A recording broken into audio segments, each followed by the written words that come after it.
I did my time and I feel content. There's not a mission I haven't done in the back of that helicopter. And I served with some of the greatest Americans alive, and I've done my time. Yeah. But I miss one thing only, and it's flying with a crew that's so damn good at what they do. They make extraordinary things look easy.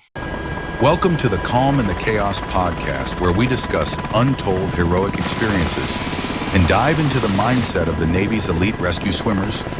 Hosted by former U.S. Navy Aviation Rescue Swimmer, Mount Everest solo summiteer, and best-selling author Brian Dickinson. Well, I am excited to have Darren Hauptman on, and just was told that Hauptman is a German Air Force rank. So all kinds of exciting happening here on the Calm in the Chaos podcast. Thanks so much, Darren, for joining. It's my honor. Really love the fact that you're getting to tell our story and to be a part of it. Very honored. Yeah. Well, you are welcome. And you served for just shy of 30 years. I'm just going to bump it up to 30 because I'm not good with math. Sure. So 30 years, retired Master Chief, doing some amazing things. I can't wait to get into all that. But before we get there, why don't you tell the audience a little bit about yourself? Like, where'd you grow up? Yeah. So started life Long Island, New York. To where I was born, and spent the bulk of my life, middle school time frame through high school. We moved to what New Yorkers would say upstate New York, into the mountains, into the Catskills. So a little bit of suburban life, quite a bit of country life. Small school. What do you prefer? I think I'm a country guy at heart. I was the suburban guy that got the job at the dairy farm, and I was like, man, what did I get my life into? But really enjoyed the work ethic. I think that living in the farm country kind of. So were you like milking cows? I was doing kind of the grunt work. I'm just a young teenager at the time, so most of the farm hands are handling the important tasks, and I'm shoveling the manure and and big rock out of field, job, and throwing the hay bales and stuff, driving some tractor. But nice. Have you ever went cow tipping? No, never did the cow tipping thing, but definitely was there's still time. The common joke. Yeah. I still can figure that part of the life out. And like I said, I haven't grown up one bit at all yet. So I appreciate that about you. No, we're never growing up. Nope. It's overrated. So you decided to join the Navy? Yeah. So I joined out of New York. Albany, New York was my MEP station. I remember that conversation clearly with my mom, where she basically said, well, it's college or military. Which one's it going to be? I think a lot of us, had that pivotal moment in their life where somebody said, jail or military. You're not just going to sit at home here. That's not an option. So yep. I needed that push. I think I knew deep down the moment I saw Top Gun and life on an aircraft carrier that seemed like a place I wanted to be. And I knew that school, not that I was bad at school, school was an avenue that I had to go to be eligible to play sports. And I was an athlete at heart. And I did well enough to stay eligible to play. And that's really kind of was my motivation in school. So I only applied myself enough to get by. And so I knew college probably wasn't where I was going, at least that point in my life. Exactly. And I think that's an important piece to just, focus on there, because just like the military is not for everybody. Yeah. But there's a season of life that you're either going to do it or you're not. If you're not mature enough, if you don't have the drive for it, sometimes like skip years can turn into forever years. Yep. For some people, but others, they need that year just to go explore the world, serve others, do something bigger than themselves. Sometimes that's the military. Sure. And then when you do, if you ever do go, if that person ever does go to college later, then they're more equipped and they'll take it serious. Otherwise, they're just either going to party and waste mom and dad's money, or, it's just a waste of time altogether. Aviation was my first love. I wanted to be a pilot, but I knew I wasn't ready to go to college and become a pilot. So I thought, well, I'll join the military and I'll try to find a field that might set me up to transition to become a pilot in the future. And that's where. Did you want to be Maverick or Goose? I think everyone wants to be Maverick. Everyone wants the controls, right? I guess that's right. A bit of a control freak. Why did that become a career in the back, relying on the pilots up front? I think those of us that do the job long enough in the helicopter, and I've had most pilots, good pilots will admit that they were just the bus driver and we were driving the bus. There you go. But yeah. So I picked aircrew. All I knew of was aircrew.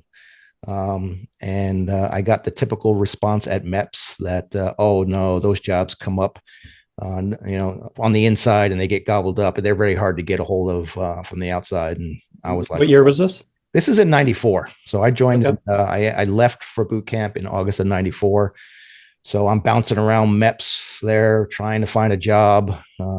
And finally, they wanted me to take the nuke test. My ASVAB score indicated a good possibility for nuke. And I didn't know what nuke was, but they made me sit down and take the nuke exam. And I quickly stood up from that exam and they're like, you're not done. And I said, yeah, I know, because whatever you're trying to make me do involves that's not what I'm trying to do here. So I think my recruiter, who was probably looking for the nuke number, the quota, wasn't very happy, but I was pretty happy. It's interesting because that was a tipping point for, I don't know if it's Cold War or what, but for nukes, because I remember that. I went into 93. Yeah. Same thing. It's like, oh, you want to be a nuke? I'm like, a nuke. Yeah. They like Homer Simpson or what? Yeah. Yeah. And I stuck to my guns. I knew what I wanted, right? And I don't know why I was smart on it. I think aviation was just too important to me and I wasn't going to take anything else. And I said, well, let me go see what the Air Force has to offer then, And quickly, that magically, they start tapping away on the computer and magically a seat at aircrew school is available, right? So yeah, there you go. So all I got was, and I know many of us have got this in this era, got this question. They looked at me and I remember it like it was yesterday. All they said is, can you swim? And I said, of course I can swim. And that was it. And the next thing I know, I got orders to aircrew school. And there's this thing in there that says rescue swimmer school. And I was like, what is that? Not a clue what it was, right? And what a journey that became. Yeah. Well, that's crazy. So you went through where'd you go to boot camp? I went to boot camp in Orlando. I was one of the last few to make it through Orlando. They were pretty much shutting that base down when I came through. It's where at that time, all aircrew, dive, SEAL, EOD candidates all went to Orlando. Yep. You had that dive motivator. And they had a special program for us down there, right? I would leave 3 a.m. from my boot camp company and go get beat up in the pool or go get beat up on the grinder by some SEAL chiefs. And then I'd come back to my company and go to basic Navy PT and laugh at it, right? Really? Yeah. So that's funny. Yeah. Like long windmills and whatever touch your toe. Yeah. I remember my company commander just getting real mad at me one day because I had a smile on my face doing push-ups. And he's like, wait a minute, you're one of those rescue swimmer candidates, aren't you? And I'm like, yes, chief. And he's like, so this is fun for you. And I was like, absolutely, chief. And he threw me out of the office, what they were doing to us paled in comparison to what was happening in that pool. Yep. Yeah. It's almost like they want you to help motivate the other folks that are going through jobs. But okay. So then you went to aircrew. Yep. Go to aircrew school and rescue swimmer school down in Pensacola.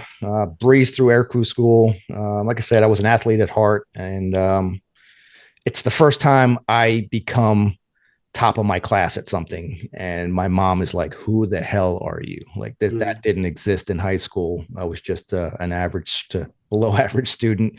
And it just really had to do with applying yourself. Now I was doing something that really interested me. Right. Yeah. That mattered. You had a purpose. Yeah. So how was SAR school back in 94? SAR school back in 94, we're still coming out of a little bit of the post Marecki stuff, that the staff has turned over by then now, but it's still very hard. The staff is not allowed to hit us. It's all senior class that's hitting the junior class. Yep. And truth be told, I almost think that's probably the worst case scenario. I know, trying to prove something. Yeah. The senior class wants to be the last people to ever graduate the course in history. Right. So, I don't know that was better or not. I did not make it through on the first try, and life saving, didn't. I ended up making too many mistakes and got rolled in life saving. And it's really common. sorry, in brakes, hold and releases and all that. Which, yeah, that was life saving. And then we moved into multis after that. So I did what they said don't do, right? I went to the local college and I practiced all those maneuvers, and by the time I got a second shot at it, I breezed right through. So I say breeze, right? It's still it was very difficult, but I got to figure out how to be comfortable at being uncomfortable, right? That's the key. That's key right there. Yeah. Right. And once I figured that part of it out, I had it down, and then I finished up. Goodness, you're gonna ask me dates, right? Late '95. By the time I'm asking you anything, yeah. So I joined. I can't remember my own. I can't ask someone else about theirs. August of '94. Now late after a Christmas break. This is late. This is early '95. I'm finally done with Rescue Swimmer School, and I'm heading off to go to the FRS, and I get. Oh no! Did you go to Millington? I go to Millington. Yeah, I go to Millington for A school. Pretty easy. No real troubles there. First real exposure to Tennessee and in the Memphis area, and Silky Sullivan's and the Brass Rail and and all that. I haven't heard those for a fun place. Time. Yeah, haven't heard those names in a while, right? Oh yeah, yeah. I remember giving plasma to get beer money. Yeah. Get your $20.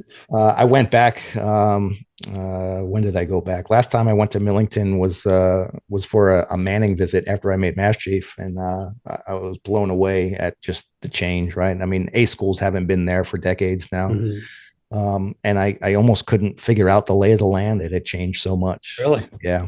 I'd like to get back. It'd be interesting. I haven't been back to Pensacola since '93. Again, changed significantly. That's what I hear. Yep.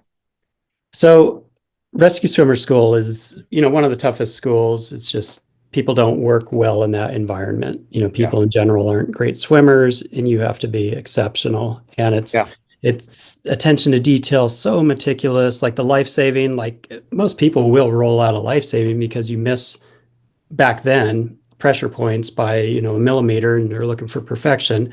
Now everything is on top of the water. It's same moves, just now on top of the water jiu-jitsu. Yeah, we've changed the mindset quite a bit, and yeah, like you said, it's a bit of jiu-jitsu that goes on now, and risk control and things like that. So yep. But since it's such a high attrition rate, what do you think was different about you that you made it through? I didn't really have, I wouldn't say I didn't have other options, right? I guess we all have other options. The Navy would love to put you in the next needs of the Navy, right? If you didn't make it through that training. I just, I kind of became enamored with the job, and I was going to make it through this. I just needed to figure it out. Like, I'm the kind of guy that's a bit analytical. When I'm struggling with something, I know I can get through it. I just got to figure it out. And that was my moment. My struggle was that life-saving, right? And I just needed to figure out how to calm down under the water and focus. And I'd be the first one to tell you, I'm not a fast swimmer. When they asked me, can you swim? It was, yes, I can swim in a swimming pool. I can do the doggy paddle. I was not a competition swimmer by any way, shape, or form. I learned how to swim in the Navy really with fins, mast fins, and snorkel. And to this day, you take that gear away from me, and I don't like it. I would never do the PRT swim because I wanted my fins. I was not fast in the water. I was not efficient with my strokes. So I had to figure it out. I had to, and I liked that part of it. I liked the challenge. When I rolled to that next class, it was humbling. It was my first time where I had some success in aircrew school, and I was the first time I was on the top of my class. Now I was humbled again, right? And it was about doing that, right? It was probably something that needed to happen to really lay some of the groundwork for the successes I had in my career. So I think we learned so much from our failures. Yes. I remember that phone call to my mom that, hey, I failed this, and this ain't going well, and I don't know if this job's for me, right? The moment you had that panic underwater, you're like, you don't want to do this. Like, life under the water. We're not meant to be under the water.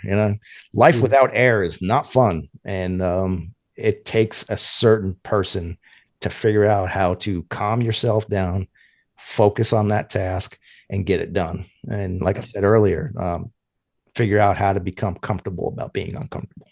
Absolutely. And that's, I mean, in Calm in the Chaos, it's about calm. Yeah. If you can learn to remain calm in all the physiological, emotional, every piece that goes along with that, what your heart rate's doing, you're not going to die. You might die, but you're going to accelerate that death if you freak, if you panic. And so guess what? Someone else is attacking you. And for you to gain that confidence after, taking a hit like that, it's huge, because then you go back in, because it's not like life saving's done. That is a foundational piece. Once you get into multis, everything else, guess what? Now, when those survivors are attacking you, you got to do all those procedures. I mean, truth be told, multis, there's so much more going on with multis, right? Way beyond the 8 maneuvers we did for life saving.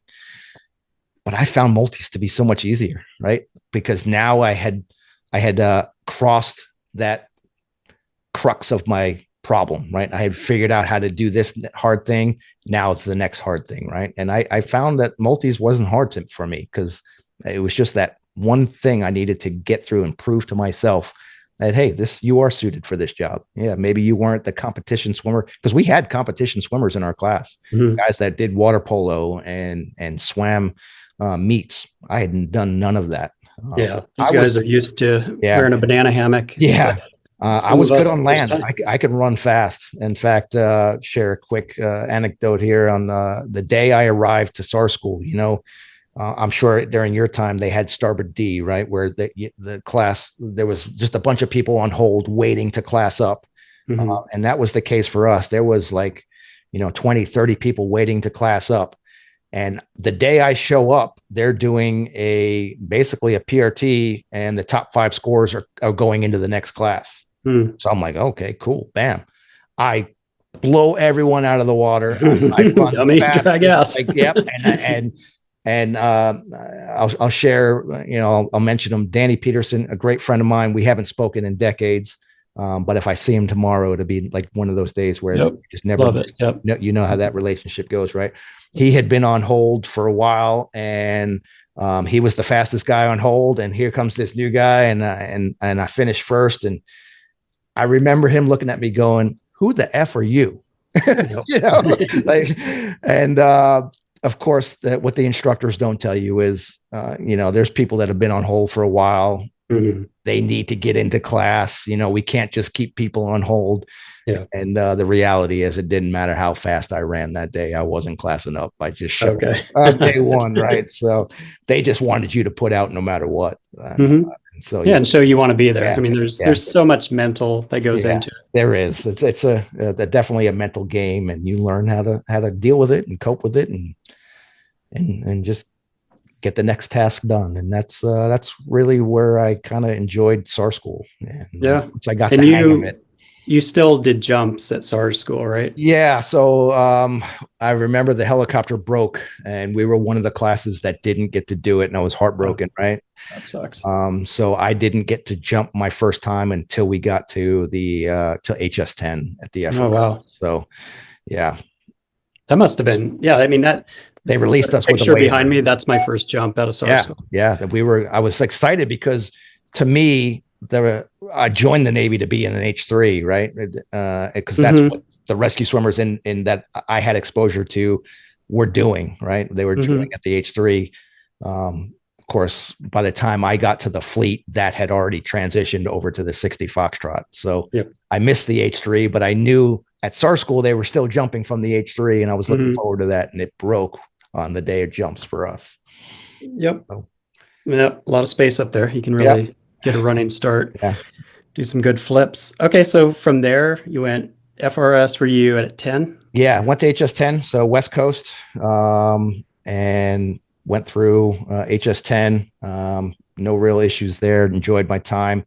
I had been familiar with California. My parents were divorced, so even though I grew up in New York, my dad lived in California. So I would spend summers in Los Angeles, and then every other time in New York going to school. So I kind of knew that I wanted to get away from the East Coast and see the West Coast, and that's why I headed out west to HS-10. Okay. And then were you in squadrons on the West Coast your entire? So I ended up being, I'll say, more of a overseas sailor, an FD&F guy. Oh gosh. I remember going through HS-10 again.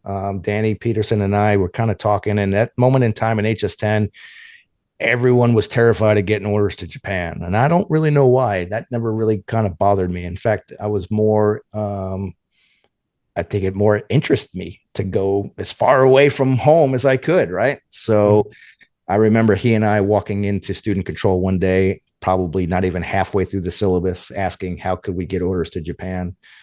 And in a day where nobody was raising their hand for that, the chief heard that, and the office came to a dead standstill. And I saw him pick up the phone, and he just got off the phone and basically said, "Don't fail out because you're going to Japan." So was that 14? Yeah. So I went to HS-14, finally got there in early of 96, and ended up spending till to early 2000, my whole first tour done out there in Japan. Nice. Do you speak Japanese? I am, I wouldn't say fluent, but I did marry a Japanese woman, and we've been happily married for, oh God, I better get it right. 20 coming up on 25 years this year. Congratulations. Yeah. So, awesome. So she would say, no, I don't speak Japanese, but, wait, so 25 years. So you got married in 2000? Yeah. So 2000. Okay. So that math took you way longer than it needed to. You're absolutely right. No excuses, dude. No excuse to forget how many years I'm married. Right. So yeah, September 13th of 2000, we got married, just shy of me. Basically, it came down to, we dated for 3 years while I was there in Japan. And when that tour was up and I had to go back stateside, they wouldn't let me extend anymore. I think I O-tipped, which it's the overseas extension process, twice. And when I inquired about a third, they were like, "No, you're going to shore duty. You're done here." So that's when I kind of said, "Well, do you want to come with me?" And that's when the discussion. So romantic. Yeah, of course. And awesome. So we got married, and then transitioned to my short tour back stateside. Awesome. Well, cool. That's awesome. You want to talk about some rescues? Yeah. So this one, my first in tour, wasn't lucky enough to get a rescue on my first tour. And I say that because most rescue swimmers will tell you that they can do a lifetime without ever getting one. And that's true. It's a tough pill to swallow, but it's also a testament to the hard work the Navy does to make things as safe as we can. Right. Well, and also remember, most people in our position don't consider rescues unless you're entering the water. A lot of people don't even consider being a crew chief or doing interesting medevacs. Right. We do a lot of in our world, anytime you intervened in saving a life, that's a rescue, right? Whether you entered the water to do it, or you were the hoist operator that's facilitated the rescue swimmer to do that. And truth be told, I think we all would agree the bulk of the responsibility of that rescue resides on the hoist operator and that communication to the pilots to position that aircraft for the rescue. But we all know the swimmer gets all the glory, and that's how it should be, right? There's no fault there, and no disagreement on my part there. But in my rescue, I will share with you, because I know there's going to be people on your podcast that have some of the most amazing rescues known to man, and I've met a lot of those. And mine is not quite that amazing, but equally as fun. Okay. So we were not tasked to be the SAR asset.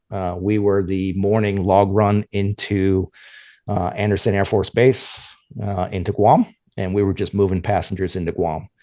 And we had built enough time in there because anytime you get the chance to get off the ship and drop off somebody on shore, especially on an Air Force base, you're going to try to go hit the PX and stock up. So would you bring pizzas back? Yeah, we brought Anthony's pizzas back for the boys, and we like the hero shopping. Say you haven't had rescues. Yeah, got the logs of Copenhagen for the guys, even though I wasn't a Copenhagen guy. You stocked up for the shop. You take the laundry list of items that people are looking for.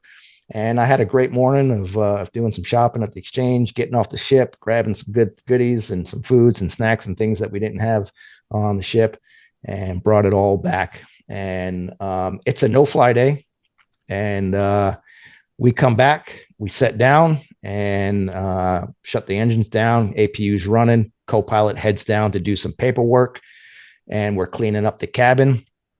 And my rescue swimmer, I'm the crew chief, my rescue swimmer taps me on the shoulder, and he kind of points aft out the cabin door. So I pop my head out the cabin door, and I see everyone running from starboard to port on the ship. And that only means one thing: when the entire flight deck's running to one side of the ship to see something, it's because somebody went overboard. Yep. And the first thing that went through my head was, we were just airborne 5 minutes ago. What the heck? That would have been ours. And of course, you shift gears, right? Something in me, whether it's just that the experience of seeing things happen, just that intuition. I looked at the swimmer and Drew Ross, great crewman, great junior crewman, and I said, get dressed. And he's like, why? The alert crew's going to get it. I said, just get dressed. And we kept the APU running so that we can listen in on the comms. And I can look, I see the alert crew running to the Alert 30 bird, which is sitting on the spot right behind us. We just landed in front of it. It was already spread like all Alert 30 aircraft are. And I see the swimmer with his bag and wetsuit running, throwing the bag into the helo, and they're about to go get that rescue. And my swimmer's dressing out. He doesn't know why, but he's dressing out. I don't know why I asked him. It's just kind of innate in us, right? And It's just to have a backup plan just in case, right? And the next thing I hear on the radio is from the Alert 30 aircraft calling boss on the carrier saying, hey, boss, number one engine won't start. And the next radio call that came out was from our helicopter that said, boss, starting number one. And we started engines. Wow. Now we get that helicopter up and spinning, but our co-pilot ran downstairs to do paperwork, right? So I've got no co-pilot. I've got a swimmer halfway dressed out, and we're about to go steal a rescue. After having a glorious day on the beach, eating Anthony's pizza, doing shopping at the exchange, I get to cap my day off with a rescue. And even though it was glassy seas, 80-degree water on a sunshiny day off the coast of Guam, all the things you never hear about amazing rescues, it was a great cap to my amazing day. And nice. We got airborne just as that co-pilot dived back into the helicopter. He got the straps on and we lifted, and sure enough, sighted the guy who ended up being a jumper. So he wasn't overly combative, but when we did a 10 and 10 on top of him, he was ready to get out of the water. He realized real quickly he probably made some bad life choices that day. Okay. And so yeah, we pulled him out of the water and brought him back. And I got to see him a few days later in the brig. So that's my amazing rescue story. It's not as glamorous, but equally as kind of funny. That poor rescue swimmer on the Alert 30 crew stayed in his wetsuit half the remaining day, kind of sulking that. Well, get over it, man. That's how it works. Yeah. You know how many times I've hot swapped an aircraft and then now launched. Right place, right time. Man overboard, F-18 ejected. Like, it's just how it is. It's a team effort. Yeah. If you get one, you get one. If not, that's whatever. You're ready. But on the medevac side, I've had some pretty harrowing medevacs that definitely stick in my head to this day for sure. Okay, you want to talk about those? Yeah. So I'll share one with you. USS Kitty Hawk. Goodness, I'm not going to try to get the date. Maybe I can, but this is my second tour. I'm a first class at this point, and those that have been on nuke carriers, the guy who kind of watches the gauge to make sure they have the right steam setting for that weight of aircraft is in a shack. But on conventional carriers, that guy is on the flight deck in a hatch, and they basically open the hatch up, and he sits on his butt with his legs in the hatch with the gauge right between his legs. And he or she is the last person who gives a thumbs up to the shooter that the catapult is up to steam pressure for that shot. Well, on the F-18 that was getting ready to launch, something broke at the most inopportune time in the landing gear, causing the right wing to drop. And the drop tank that was attached to the bottom of that wing basically hit the deck of the aircraft carrier at the same moment the shooter launched the jet, and that jet went, hurling down the deck with its right drop tank, scraping along the deck as it went. Well, that was low enough for that drop tank to hit the hatch as that jet went past that person that was in the hatch, knocking the door closed on their legs, essentially severing those legs. And I was this airborne SAR asset at the time. And, of course, the mass casualty goes down. Well, not mass casualty, but, the emergency on the flight gate goes down. They get him into the triage center, and we're called in pretty quick. They realize very quickly this person can't stay on board. We got to get him off to the closest trauma hospital, which is, we're off the coast of Japan at the time. And they give me some help. Obviously, the surgeon that's on board, comes on board with them. We had our SAR med tech, which those in the HS and HSC community, we fly with corpsmen that are air crewmen that are trained for higher level of patient care than we rescue swimmers can perform. So when it's bad, we bring on the corpsmen to kind of take the role, and we support them, basically turning us into an airborne ambulance. And so I've got the surgeon, I've got the corpsman, and me, and I'm there to support those two. And we're squeezing bags of blood just as fast as we can get them in. They're coming out, and we're doing everything we can to just keep this guy alive, because the level of trauma is not something you train for at SAR school. They're really good at moulage and making compound fractures look real. But nothing prepares you for what I saw that day in the back of my helicopter. Yeah. Where did you guys tourniquet both legs? Both legs were tourniquet, and still struggling to keep the blood in them, and it was just such massive trauma to the legs that even the tourniquet, where we could get enough meat to get the tourniquets on, was struggling to stop the bleed. Yeah, wow. And the whole time we were fighting that all the way into the hospital. I remember a moment during that medevac of, like I said, all the training you go through doesn't prepare you for what you see that moment. But I remember feeling that calm, like, this is what you do for a living. Like, you're prepared for this. This is what you've trained for. And I remember the focus and the calm. And that's a trait you're not born with. That's a trait you learn. And we as rescue swimmers, I think it's a rare trait that even in the most dire of circumstances, where you can have a moment of focus and calm and know what to do and get to work. Yep. And I remember that moment pivotally. Like I've forgotten a lot of things in my career, but that's one feeling you never forget. Yeah. That's amazing. It's like you're so hyper focused at that time. It's imprinting in your brain. So then you do replay it over and over, and in the moment you're not, because you're so hyper focused. But it's one of those, dealing with trauma, you get through it because you're trained to do that, and you did well. But then you don't really train for the after effects of the trauma. Once you actually come down from that. Yeah, you certainly bury those things, right? Those thoughts get put back in the box. And like I mentioned earlier, that's another Tuesday afternoon, because Wednesday's coming. Yeah. You don't know what Wednesday's going to bring, or Thursday or Friday. And there's no weekends on the carrier. It's 7 days a week, right? So somebody always needs some help. And it's I really enjoyed being in the community that something rare to say that when somebody's having their worst day in their life, you could be there to change it, and we dedicate our lives to that. Right? A lot of people read our motto and they say, "So others may live." It's just some words, right? But to us, that's a mindset.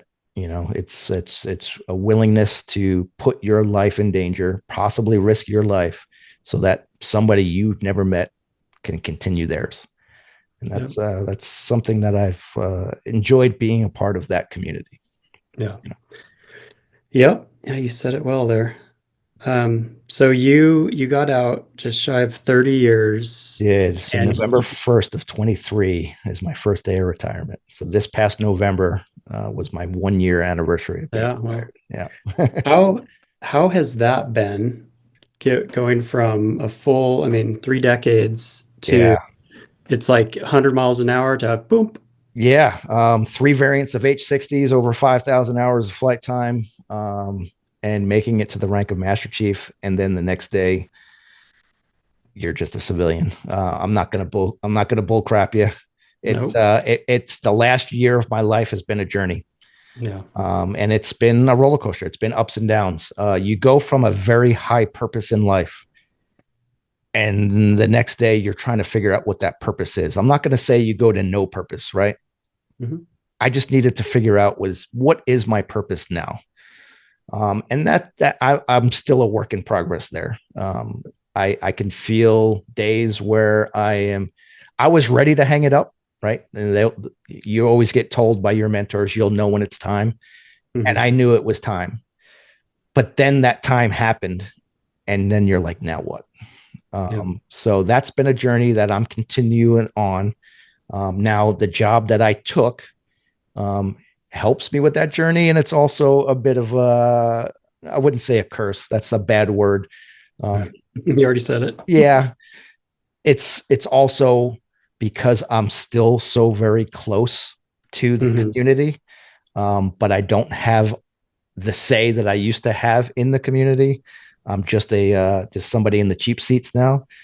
That's also hard for me, and I'm still learning to that. I'm learning how to turn the Master Chief off, and that's been a work in progress. Yeah, that's gotta be. Yeah, it's a tough transition, but you're right. You're there. You're still in it to a certain extent. It's just your role has changed, and once you're okay with that, and you realize that's all it is. Some of that. I just need to come to terms with it, right? Like, I told people that I've got the best job in the world, and I'm sure we'll talk about that next, but I get to be involved and not have the stress that the uniforms still have, right? That stress almost did me in.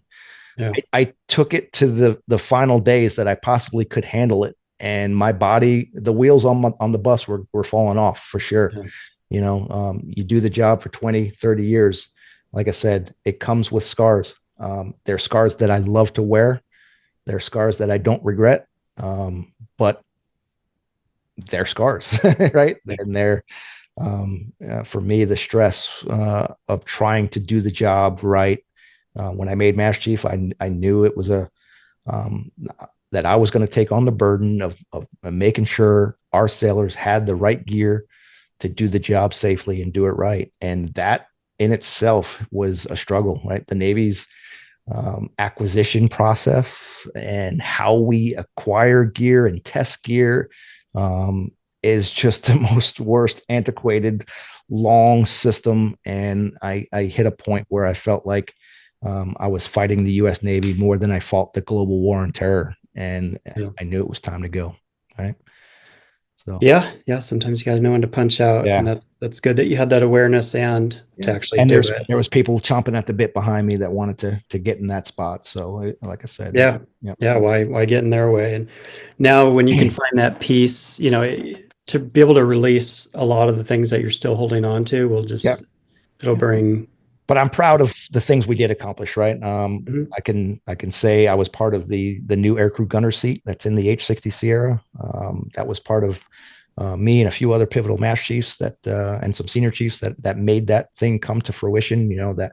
That seat in our aircraft that was just destroying backs left and right is now it's better. It's not the perfect. We can't put lazy boys in the back of the helicopter as much as some crewmen. I know that. But I'm proud of the accomplishments. Right, there's a new vest coming. There's a new SAR helmet coming. New Rescue Swimmer radio coming. Like all these initiatives I worked so hard off. It's frustrating that a year later they're still not in the hands of the sailors that I was working for, but I'm proud of the work that guys like Shane Gibbs and Ryan Grant and Steve Martin, Todd Coulard. These are all pivotal Master Chiefs that made it during my time frame. And we worked daily to try to bring the community and get the equipment needed and make some really good change in the community. So I'm happy to have been a part of that. Yeah, that's huge. Well, you want to do a hypothetical scenario? Sure. Yeah. Kind of pivot off of that. All right. My last episode, I gave choices. Do you want choices, or you want me just to pick one? Go ahead and pick one. I'll see how good I can handle it. Okay. Okay. Here we go. Ooh, fun. Oil rig explosion. Okay. Okay. So I'm going to tell you a scenario, and you just tell me what's going through your head as you're heading out with, we always get misinformation. So you have what you have. Okay. Here's the scenario. An oil rig explodes and is engulfed in flames. Workers jump into the ocean, many injured and surrounded by burning oil and toxic fumes. Now launch the Alert 30 helo. Okay. All right. Initially, I'm thinking equipment. We're dealing with toxic stuff in the water, flames. Probably the flames add a whole nother dilemma, right?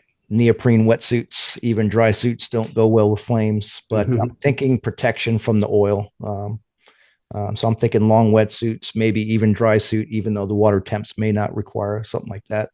So initially, I'm probably either as a swimmer, adjusting my kit to launch to deal with that type of environment that normally wouldn't have to deal with. So that's my first mindset.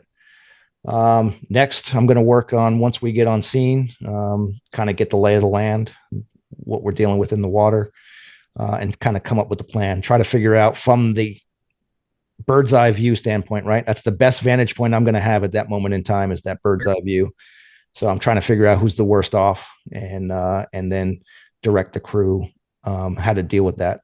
I'm probably opting for a hoist deployment, since they can kind of strategically put me in a location and I'm not jumping into the oil slicks or something like that. So that's kind of where my mindset is. And then once I'm in the water, I'm going to work.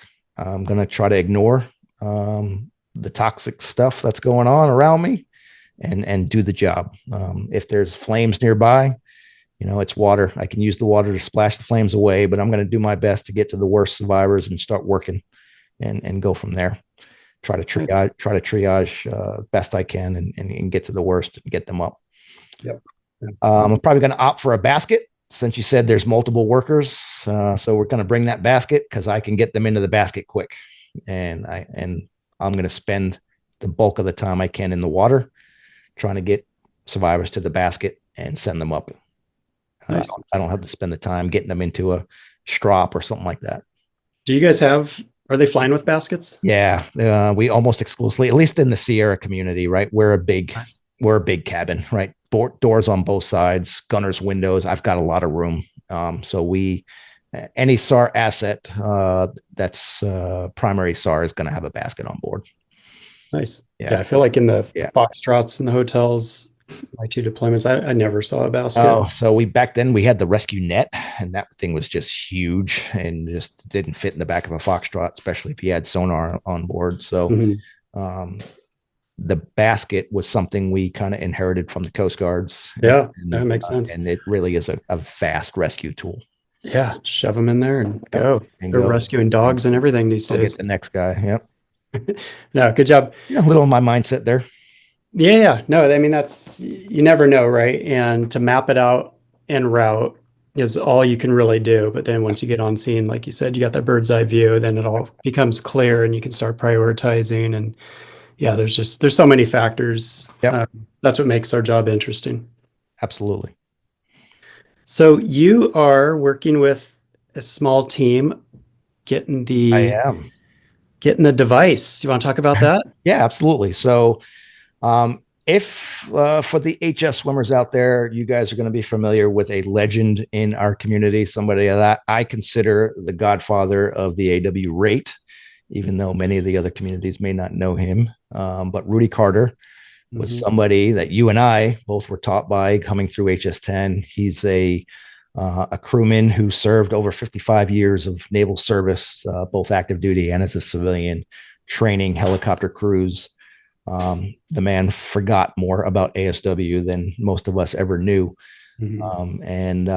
I get to follow in his footsteps. There has been some very pivotal civilian instructors during my time: Dave Hewitt, Stu Guyette, Rudy Carter, Doug Friends. These guys all played a role in teaching me the reins of how to be a good instructor and make me a good air crewman. And I am extremely excited to be one of the newest civilian instructors at HSC3, the current West Coast MH60 Sierra FRS. So awesome. I still get to continue to train the next generation of air crewmen and impart my knowledge into them. It's something that when I made kind of when you make senior chief and master chief, you're no longer teaching one-on-one. You're running the schoolhouses that do all the teaching, and you have a cadre of instructors that do the work. That's something I really missed when I made rank. And now to get back to the roots and teach one-on-one and see that, the fire in their eyes and the next generation of air crewmen, I'm excited about it. So, yep, I get to stay involved. And like I mentioned earlier, I don't have near the stress anymore. But I'm still very close to the community that I was a part of for almost 3 decades. And they still call me Master Chief from time to time. And I don't need them to do that anymore. I do. Respect. Yeah, I do enjoy the respect. And it's nice to stay involved and to like I said, to walk in the footsteps of some legends that are very near and dear to my heart. Oh, that's awesome. Congrats. So, yeah. And you are helping get the device pushed through. I am. So I'll share what I know, right? There's been a lot of reluctance to get to it's not approved yet, right? And gun shy because I think we're well over 40 years of trying to get this device approved. I even heard we have a podcast now. Can't we crowd surf this thing? Right. And why it's been so hard is beyond me, but it has, right? To this date, Rescue Swimmer is part of the Warrior Challenge program, which at the recruiting level is trying to recruit the 5 most difficult jobs to recruit for: diver, SEAL, EOD, SWIC, and Rescue Swimmer. That's the initiative is called the Warrior Challenge program, right? So of those communities, we're the only one that doesn't have a device that goes on our uniform to distinguish us from the others, right? So we've been working to change that for 40 years. And by my account, I'm the 5th Master Chief to attempt the getting this through, right? I've picked up from legends again in our community: Dave Crossan, Mike Carr, when he was the SAR model manager. And every time this initiative seems to fall short. And I'm happy to say today the device exists, and it is at the uniform board. Now, it's not currently in front of them for review yet. And here's kind of a little bit of the background, right? And like I said, I've been reluctant to be the face of this thing, even though I'm the one that authored the most recent package. I haven't gone out on the Facebook pages to give myself away yet, but I'm giving myself away on your podcast now, right? That a lot of the retirees are going to see. Rick Schroff has kind of been the guy on Facebook giving the updates, and you will always see him say, "My trusted insiders." Well, that's been me and one other person who I will leave nameless since they're still in uniform, right? And the device is not done. And I kind of chuckle when I watch the commentary on Facebook and I see people getting tagged. Hey, what's the latest on this? And they tag somebody who has no of what's going on. Yet that person will come back with a comment like they are in the know. The reality is there's probably 3 or 4 Master Chiefs that really know what's going on and why it's taking so long, right? So I will share with the SAR community that it took me 2 years to get the package in front of the uniform board. That package does have 3 4-star admirals endorsements on it. Admiral Paparo being the highest level of admiral that said yes to this. That was not an easy task. I'll just say he was PAC fleet at the time, and it was a no because of his force master chiefs was basically just against this idea for a long time. The same master chief that killed Mike Carr's package was the same one who ultimately killed mine at the PAC fleet level. And through some tough negotiations and some compromises on our part, that we got it to a yes. I think he was still reluctant, but it was a yes from Admiral Paparo, who has. What is the reservation? I don't get it. I don't know. I think there's a little bit of politics behind it. That force master chief that had been very involved was a former air crewman, dry guy. And he felt our wings were good enough recognition for us, knowing that even that wasn't the air crew wings are very important to us, but that's not a representation of the rescue swimmer community, right? I will also share with you that the surface rescue swimmer community were more helpful than the aviation rescue swimmer community. I'd say the aviation community. Their admiral, their Surf 4 Admiral Kitchener, and their Force Master Chief Force Carlson were absolutely over the moon about the idea. They struggle to keep their surface swimmers motivated. And I will tell you, as somebody who has run the surface rescue swimmer schoolhouse, those guys are just as motivated as we are. Mm-hmm. The syllabus they go through is identical to our syllabus. It's just how they get in the water and how they get out differs than ours, right? Everything in between is identical. Yeah, it should be. That schoolhouse is run by Pensacola and Schools Command. I was a remote det site, and the aviation community runs their schoolhouse. And what I found was I had some really talented, amazing surface rescue swimmers that worked for me. Jamie Franks, Mikey Adams, just a bunch of guys that just were phenomenal. Cora, these guys, these are BMs and QMs, and they were just phenomenal OSs that were just really good at rescue swimming and teaching. Mm-hmm. And I've got a high regard for the surface community, and bringing them into this initiative brought our numbers up to a point where the Navy, big Navy, saw value in it, right? There's value in numbers. Mm-hmm. So a lot of the aviation retirees will tell you, oh, those guys aren't real rescue swimmers. They don't deserve the device. And I will tell you, well, I've actually served with them, and they're just as deserving as we are. Now, we do take SAR to the next level because we maintain SAR. Even when I was a master chief, I had to maintain it. Where in their world, usually by chief or senior chief, they kind of let the qual expire and they no longer live in that world. But while they are very dedicated at what they do. So having the backing from Admiral Kitchener really helped to get the backing we need. And of course, you've heard from the NHA and Admiral Fillion. He's retired 2-star, has been very pivotal about helping getting this thing pushed. And that you hear from him a lot at NHA about the device and where it's at. I'm the one feeding him the information of where it's at, right? So I can share with the community today that the device has been cast.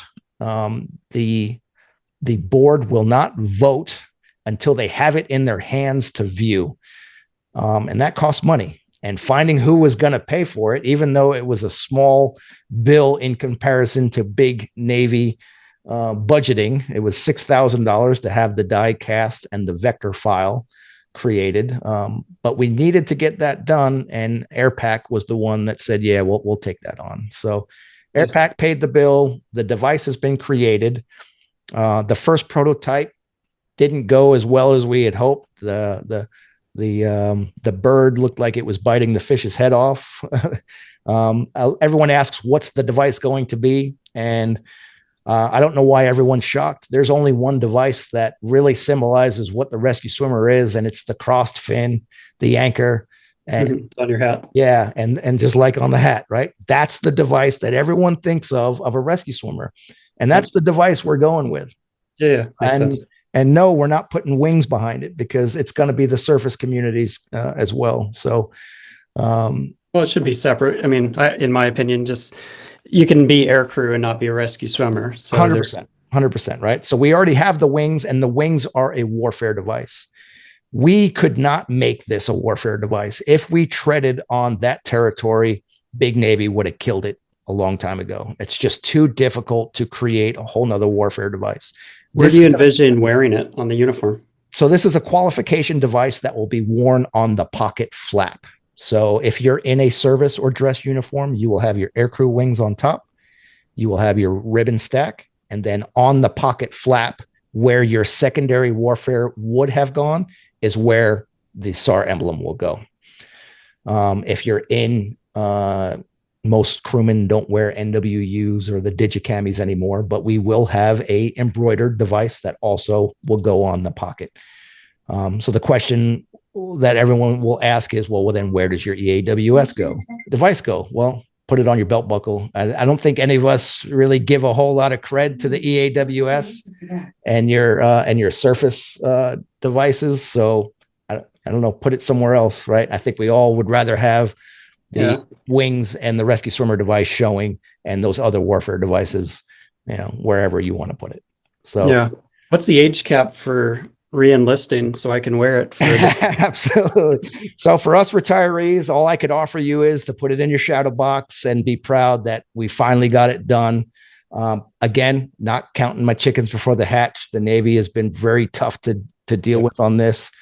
Furthest that we've been along. So so definitely appreciate you and Rick and just everyone along the last 40 plus years working on this. Like I said, there's been a ton of people involved, and this is the furthest it's ever been. The delays right now has been sizing. Like I said, because it's going on the pocket flap, they've had to adjust the size a little bit.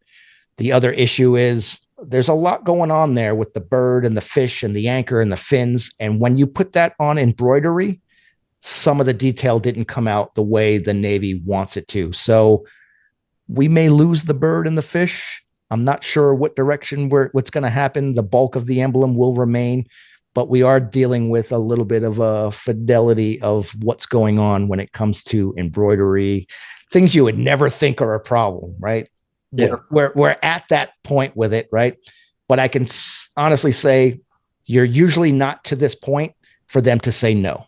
Yeah. So I've got high hopes, right? And that's kind of where we're at with it.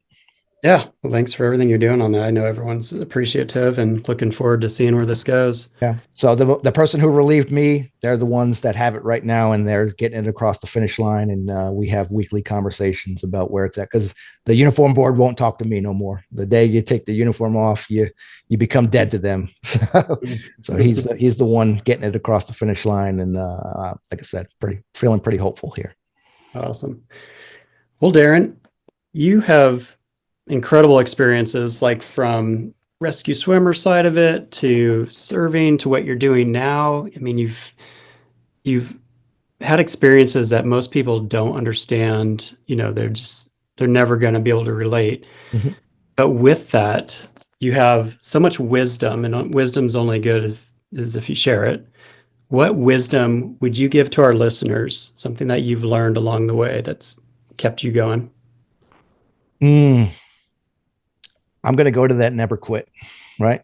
There's going to be challenges in life. Whether it was that young, 20-year-old, was a 19, 20-year-old that failed at that first real task in SAR school. There's going to be challenges in life, and those are character building moments. I've had some amazing mentors along the way. You'll never get through this job alone. And I've relied on a lot of pivotal people. I'd be remiss if I don't name him before I leave the podcast here. We all have that one leader, that one mentor that I think we all kind of look back on, the guy who showed me what a real chief is. And that for me is, that's been Corey Hunt. I don't know if you've ever crossed paths with him, but he was when I was in Japan as a first class, really learning to spread my leadership wings. That was the guy that kind of molded me. And every time I promoted, even before I called my wife, he was the one that I called. So for me, my advice is find that person who's going to mentor you, because you can't get through a career in the military alone, and learn from the hard times, right? Never quit, keep going, and use those character building moments to lay that foundation. And that was key for me. I never set out to do 30 years. I never set out to be a Master Chief. Like we learned in the beginning of this podcast, I started out because I wanted to be a pilot. And what I learned was, I grew up and became a man in the back of that helicopter, and I loved what we did. I loved being able to help somebody when they were having the worst moment of their life. And that was, something that I enjoyed the most. Thank you. Yeah. One last thing that's on my heart, right? I get asked a lot, do you miss the flying?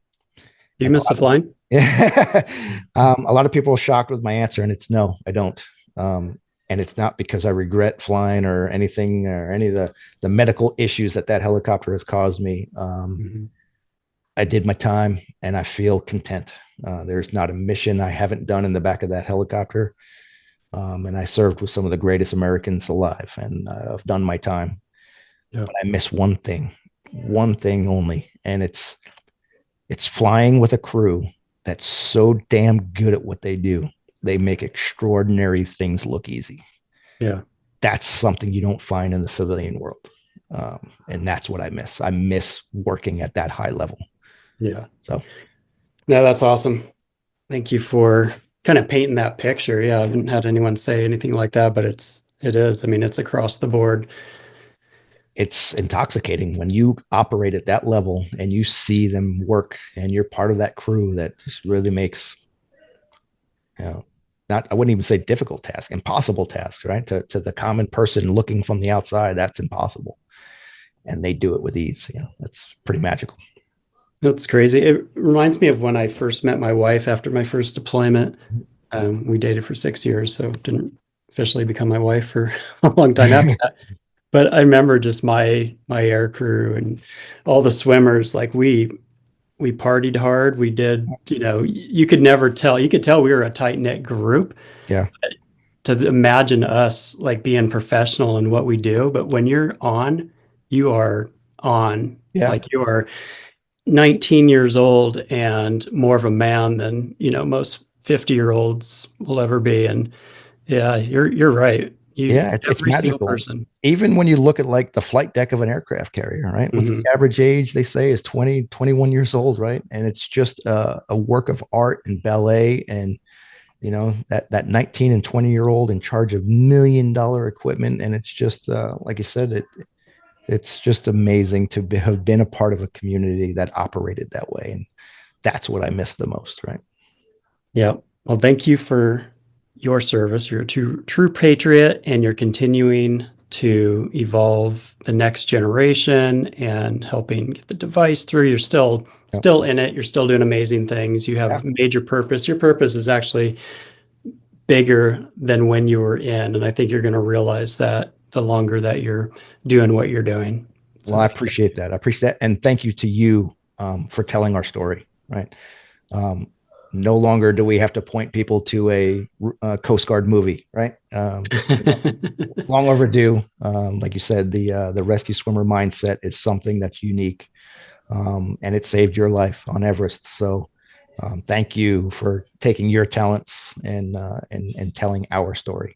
That's amazing. I appreciate it. And for everyone else, thanks for joining, and we will see you next time. Thank you for listening to the Calm in the Chaos podcast. Please subscribe to be notified of future episodes. And if you enjoyed what you just heard, please leave a 5-star review on whatever platform you listen to podcasts. Until next time, get out there and make a difference so others may live.